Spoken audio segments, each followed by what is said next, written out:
sebagaimana kisah Al-Imam Asy-Syafi'i dengan Imam Ahmad. Ketika Imam Syafi'i berkunjung ke rumah Imam Ahmad. Jadi pernah Imam Syafi'i itu berkunjung ke rumah Imam Ahmad. Kemudian sampai di rumah Imam Ahmad mengabarkan kepada keluarganya, ini Imam Syafi'i datang. Kemudian keluarga Imam Ahmad pun, wah ini Imam Syafi'i ini yang terkenal nih. Penasaran bagaimana sih adab akhlaknya, bagaimana sih tingkah lakunya Imam Syafi'i. Mereka keluarga Imam Ahmad diam-diam memperhatikan Imam Syafi'i. Sampai di rumah Imam Ahmad, Imam Syafi'i dikasih makanan. Imam Syafi'i makan semua.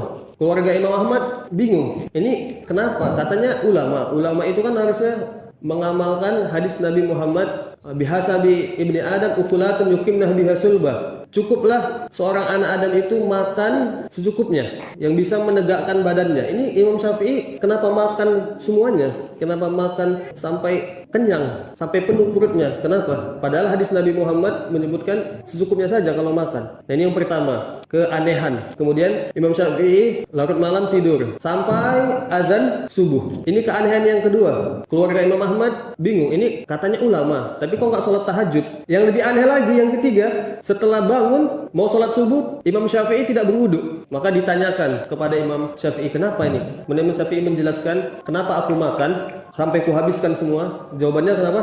Karena makanan Imam Ahmad itu insya Allah aku yakin 100% halal. Makanya aku ingin menghabiskan makanan yang halal ini, makanan dari orang yang bertakwa, dari Imam Ahmad. Ingin aku penuhi perutku dengan makanan yang bisa menguatkan aku dari makanan orang yang bertakwa. Makanya aku habiskan seluruh makanan Imam Ahmad. Yang kedua, kenapa aku tidak sholat tahajud? Karena sepanjang malam itu aku bukan tidur, aku cuma merem. Tapi otakku berpikir. Berpikir apa? Berpikir mengambil pelajaran-pelajaran dari hadis Nabi Muhammad SAW. Jadi Imam Syafi'i itu selama malam, panjang malam itu memikirkan satu hadis. Hadisnya apa? Hadis ya Aba Umair ma fa'ala nughair. Hadis tentang anak kecil yang bermain dengan seekor burung. Satu malam dipikirkan Imam Syafi'i. Dan dari hadis yang singkat ini Imam Syafi'i dapat 1000 pelajaran. Dari hadis yang hadisnya bunyinya cuman, wahai anak kecil,